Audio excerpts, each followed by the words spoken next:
Hello，大家好啊，我係祖基啊。今集咧就會同大家講一講奧德賽嘅故事。喺做呢一條片嘅時候咧，奧德賽呢一部電影咧就係啱啱上映喎。咁首先咧就問問大家啦，大家會唔會睇呢一套嘅奧德賽啊？咁如果會睇嘅話咧，咁喺留言區嗰度打1啦。咁如果唔會睇嘅話咧，就打個0啦。咁由於呢一套戲咧，嗰個內容咧係非常之咁龐大啊。咁大家咧如果係唔熟知呢一個故事入去場睇嘅話咧，咁咧可能咧係會有一啲嘅唔明白或者係有啲吃力噶。咁有見及此啦，咁早記咧今集咧就會輕輕咁樣啦，係同大家啦簡介一下呢一個奧德賽嘅故事啊。等大家喺入場之前咧，都熟知呢一個故事嘅架構。如果都有興趣係入場睇呢一套戲嘅朋友啦，咁咧就睇埋呢條片先啦，咁就最好啦。咁開始之前啦，希望大家可以訂閱祖記嘅3條頻道啦，分別係祖記攻略呢一條嘅主頻道啦、知識台嘅祖記2台同埋係新聞台嘅祖記3台啊。咁如果都 OK 晒嘅話咧，我哋而家啦就即刻去片啦。要講呢一個奧德賽嘅故事啦，首先啦就要係由咧伊薩卡嘅國王奧德修斯去講起啊。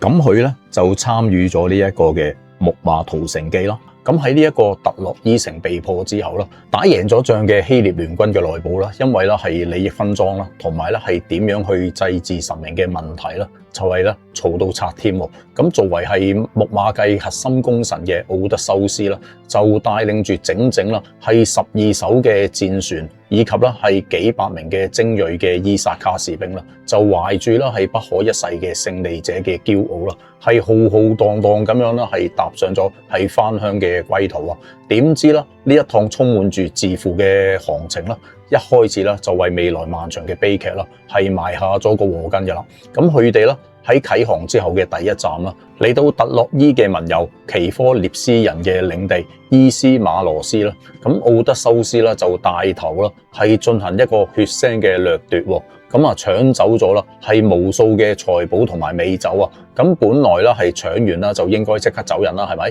咁但係咧因為咧係贏到失咗魂啦，佢哋加上貪婪同埋呢個傲慢嘅作祟啦，佢哋咧就執意啦係要留喺海灘嗰度啦，係痛飲狂歡噶。結果咧對方就趁住夜色咧係召集咗山區嘅援軍啦，係發動咗個瘋狂嘅反擊啊！咁啊打到伊薩卡軍隊啦係措手不及噶。咁每一艘船啊，都係慘烈咁樣折損咗咧，係多名嘅戰士啊，死傷咧係極之慘重噶。咁狼狽咁樣走難嘅船隊啦，之後啦就遭遇咗啦係無情嘅強烈風暴啊，俾狂風啦係一路啊係吹到去遙遠嘅北非海岸啦，嗰度咧就住咗咧係一群咧與世無爭嘅食蓮人喎。幾名嘅派去探路嘅部下啦，喺食咗當地神秘嘅蓮花之後啦，心智啦係即刻啦係迷失噶，靈魂啦就好似啦係被勾走咁樣啊，咁徹底啦就忘記咗啦家鄉嘅老婆仔女噶，咁甚至咧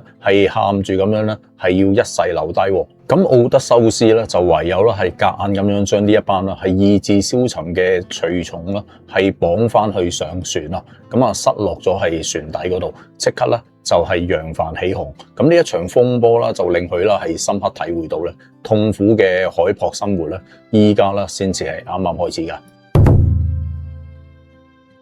喺離開咗連人島之後咧，奧德修斯啦就帶住船員啦係嚟到一處咧係神秘嘅島嶼啊。本來啦就係想揾一啲嘢食啦，同埋係補給啦。咁但係奧德修斯啦就禁不住咧強烈嘅好奇心同埋貪婪喎。咁啊夾硬啦係帶埋12個嘅心腹啦，係闖入咗巨型嘅洞穴啦。點知咧呢一度啦竟然啦就係獨眼巨人波呂菲摩斯嘅魔窟啦。咁呢一隻殘暴嘅食人巨獸啦，一翻到嚟啦就搬咗啦係一嚿啦係萬斤巨石啦係塞住咗個洞口啊，斷絕所有人嘅山路啊！佢啦一見到犯人啦，就即刻係流晒口水啊！每日咧早晚咯都要係生吞2名嘅船員落肚，咁啊嚼骨食肉啊，將大殿啦係變成咗血腥嘅地獄啊！咁面對住呢個絕境啦，奧德修斯啦就展現咗啦佢跨世紀嘅頂級智慧喎。咁啊，當巨人啦喺飲醉酒嘅時候啦，就盤問佢嘅性命嘅時候啦，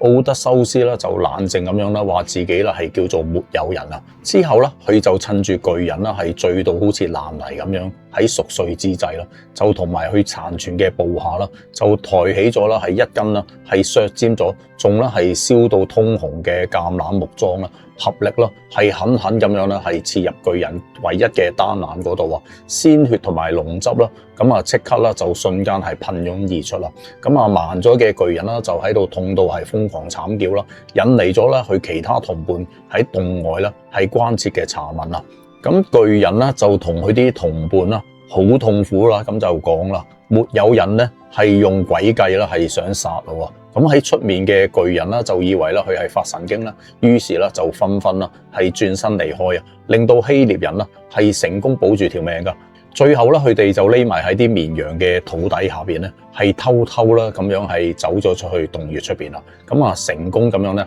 係搬埋啲財寶啦，係翻去船上邊啦。點知啦就喺開船離岸之際啦，奧德修斯啦致命嘅虛榮心就作祟，竟然啦係忍唔住向岸邊大喊咧，係自己嘅真名啊！呢一個傲慢嘅舉動啦，就令到獨眼巨人啦係可以向佢嘅父親海神波塞頓啦係發出惡毒嘅詛咒啊！注定咗啦奧德修斯咧未來10年嘅漂流嘅悲劇噶。喺船隊離開咗之後啦，迎面而嚟嘅咧就係全海洋最恐怖嘅精神污染海妖塞蓮啦。咁呢一班魔怪咧就係坐落喺白骨成堆、長滿鮮花嘅島嶼上面啦，擁有啦係將世間萬物融化嘅致命魔音噶。任何水手啦，只要啦係聽見佢哋嘅歌聲啦，靈魂啦就會啦係被勾走噶啦，失控咁樣啦係將船隻啦係撞向呢一個暗礁啦係送命噶。咁為咗安全渡過呢一個死神嘅海域啦，奧德修斯咧就係採納咗女巫赫爾克嘅提議啊，親手啦將一啲嘅蜂蠟啦係塞住所有船員嘅耳仔啊，確保大家啦就係與世隔絕啦，專心啦咁樣係撐船噶。不過啦，自負又充滿好奇心嘅奧德修斯啦，竟然啦就係想啦成為歷史上面啦係唯一啦係聽完魔音啦，仲可以啦係活生生嘅凡人啦。佢啦就落咗啦係一道絕對嘅命令啊，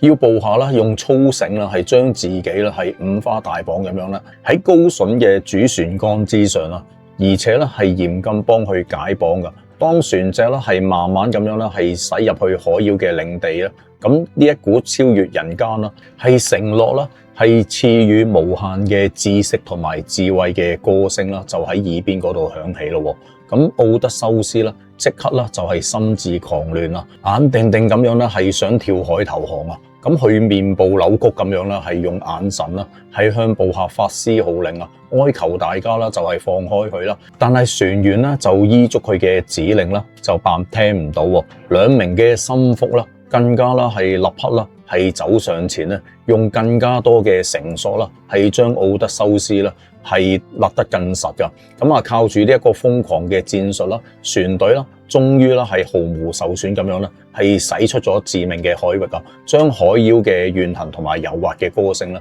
係拋諸腦後啊！奧德修斯喺恢復清醒之後啦，成功啦就係解鎖咗呢一個咧係前無古人嘅壯舉啊！而嗰一班係戰無不勝嘅海妖塞蓮啦，只可以啦係眼白白睇住咧呢一艘啦係唯一係冇被歌聲俘虜嘅戰船啦，係漸行漸遠啊，消失喺海平線嗰度噶。而佢哋嘅致命魔音啦，亦都啦係第一次向凡人咧係徹底宣告失效噶。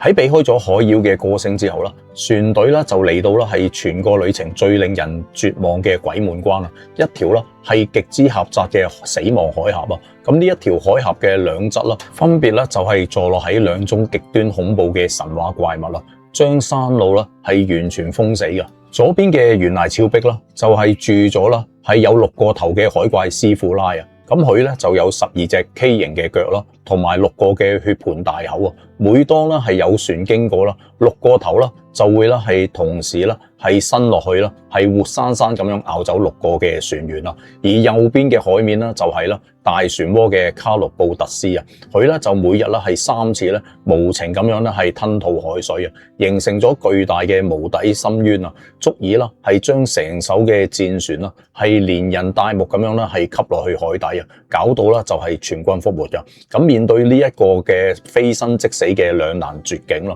作為領袖嘅奧德修斯啦就被逼啦係做出一個極其冷血但係咧又好理性嘅殘酷抉擇喎。與其啦係靠近大漩渦係搏一搏啦，冒住全條船一齊係陪葬嘅風險啦，佢咧就選擇咗啦係棄車保帥，命令舵手啦係將船隻啦係靠向6頭海怪嗰邊啦。咁啊，因為啦佢係精準咁樣計算過啦，咁樣做啦最多啦只會啦係損失6條嘅人命啊，起碼啦就可以啦係保住大局同埋其他部下嘅性命啊。最慘嘅係咧，奧德修斯咧出於一個領袖嘅考慮啦，選擇啦係向全體嘅船員啦係隱瞞真相噶。佢咧就知道啦，如果將啦係有死冇生嘅事實係講出嚟嘅話咧，部下啦一定啦係會因為啦係極度恐懼啦而係放棄前進啦，甚至啦係引發兵變噶。當6頭海怪啦係突然殺出啦，用利齒咧係咬住6名嘅兄弟係拋向半空之際啦，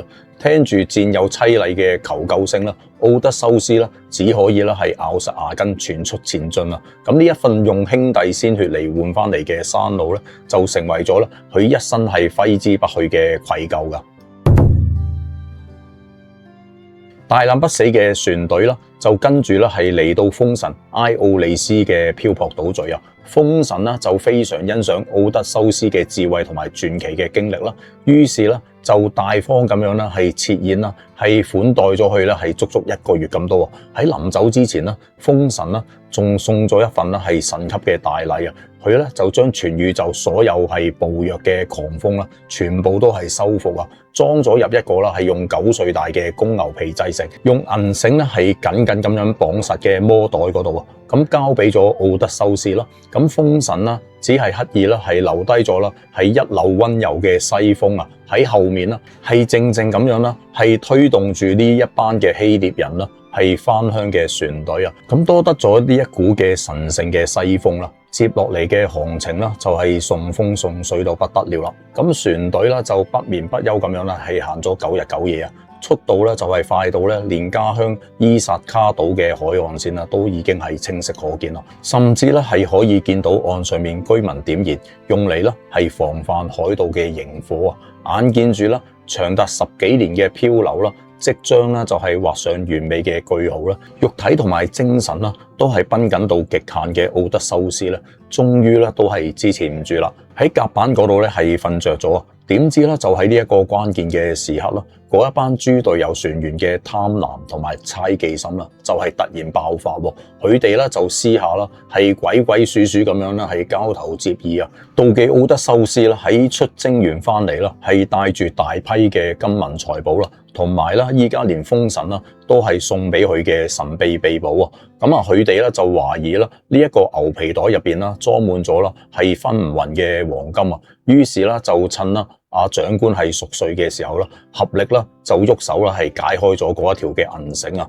一鬆開口啦，咁啊袋入邊積壓咗已久嘅無數暴風咧，即刻咧就係瘋狂宣泄而出啦，化作咧係驚天動地嘅狂風啊！喺慘叫聲之間咧，係將成艘嘅戰船咧係夾硬吹翻去啊！一夜之間咧就係打回原形啊！係吹翻去風神嘅島嶼啊！當面容憔悴嘅奧德修斯啦，係再次啦跪喺風神面前啦，係乞求原諒同埋協助嘅時候啦，風神啦就勃然大怒喎！佢認為啦，奧德修斯啦之所以落得如此嘅田地啦，絕對啦係一個被諸神詛咒、強烈啦係唾棄嘅不祥之人啦，否則啦係唔會啦連親信啦都係背叛佢噶。咁風神啦就係無情咁樣啦，係用語言啦係嚴厲痛斥啊，將佢哋啦係無情咁樣啦係驅逐咗出境噶，令到絕望嘅伊薩卡士兵啦只可以啦係靠雙手無力咁樣係撐掌啊，再次啦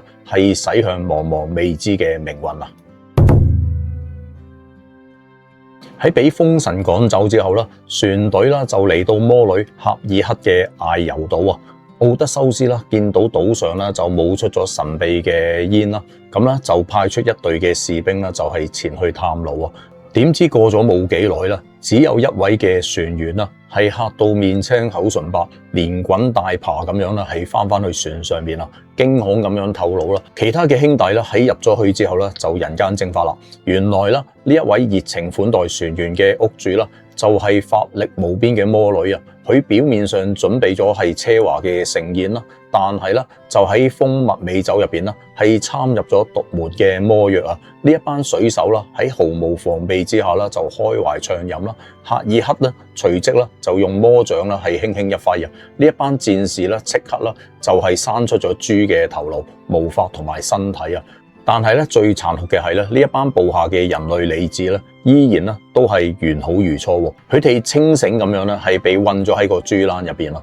一邊啦就係食住橡果啦，一邊啦就係為自己悲慘嘅瘦身啦係痛哭流涕噶。咁奧德修斯啦就決定啦係單槍匹馬咁樣啦係殺入去宮殿嗰度救人啦。好彩啦去到半路上啦，信使之徒赫密斯啦就係現身啦。咁咧就賜予咗佢一株啦，係名為魔女嘅黑根白花神草喎。咁呢一株嘅神草啦，就可以啦係克制天下嘅巫術啦。當奧德修斯啦係走入去宮殿啦，飲咗嗰個加料嘅毒酒之後啦，魔女啦就用魔杖啦就指住佢咧係大叫啦，去豬欄吧咁樣嘅。咁啊，但係佢咧就毫無異狀喎。奧德修斯啦就順勢啦就係大叫啊，猛然啦就拔出利劍咧，直逼魔女嘅咽喉啊！嚇到咧赫爾克咧係當場咧係抱膝跪地求饒噶。喺魔女同埋奧德修斯係結為盟友之後啦，奧德修斯啦就堅持啦係唔肯進食啊，要求啦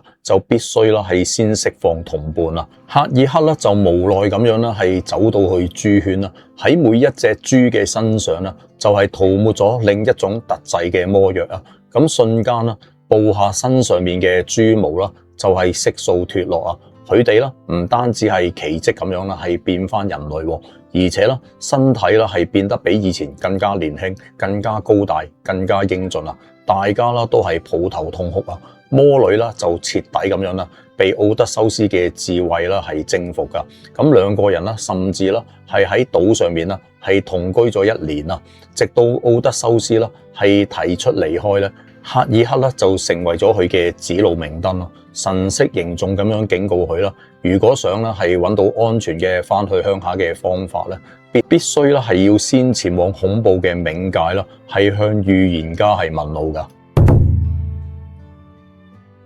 由冥界翻嚟，再經歷重重嘅災難啦，班船員啦因為啦已經係頂唔順飢餓啦，係違反咗禁令啦，係偷食咗太陽神嘅神牛。結果咧就遭遇天譴啊！喺狂風暴雨入邊咧係全軍覆沒啊！成隊士兵咧只得翻奧德修斯一個人啦，係執翻條命啊！喺海上面係死撐嘅，最後咧就孤身一人啦，係漂流去到世外桃源奧吉吉亞島啊！呢一個時候咧，佢已經咧係由一個隊長啦，變成一個咧係一無所有嘅生還者啊！島上面咧就係住咗美麗嘅仙女卡呂普索啊！佢一見到奧德修斯啦，就已經咧係深深咁樣咧係愛上咗佢啊！將佢啦係安置喺一個啦係既唯美又痛苦嘅黃金囚牢入邊啦。咁卡呂普索啦就將佢啦係強行咁樣留咗喺島上面啦，係長達7年咁耐啊！期間啦仲開出啦係天下嘅凡人都冇辦法抗拒嘅極致誘惑啦。只要啦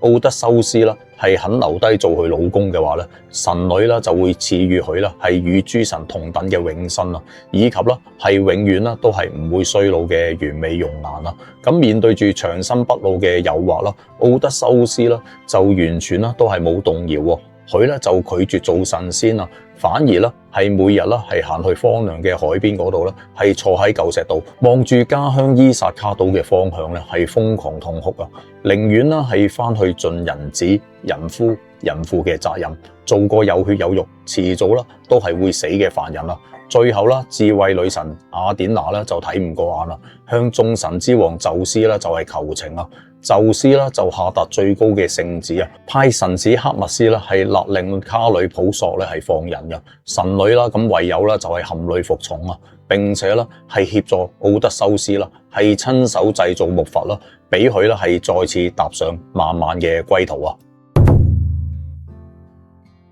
咁當奧德修斯喺出面係漂流之際咧，佢嘅家鄉伊薩卡咧，正咧係陷入咗一場咧係無煙火嘅散壞危機。因為咧喺國王奧德修斯失蹤咗咧係成20年，生死未卜之際啦，附近島嶼嘅108位嘅無賴貴族啦，係開始啦係企圖篡位噶。佢哋啦就假借啦係向皇后求婚嘅名義啦，強行啦係霸佔入住宮殿啦，變成咧係一班啦係呃飲呃食嘅寄生蟲啦。每一日啦就係瘋狂咁樣宰殺啦奧德修斯嘅牛羊，痛飲啦佢嘅美酒啊，極盡奢華咁樣咧係浪費皇室嘅財產啊。咁面對住逼婚啦，聰明嘅皇后潘尼洛普咧就設下咗啦係跡部緩兵之計。佢咧就宣稱啦，要幫奧德修斯年邁嘅父親咧係職員獸醫咧係先會改嫁嘅。咁但係咧其實咧喺晏晝當眾織布咧，夜晚啦就會啦係點住火把啦，係偷偷將啲布線啦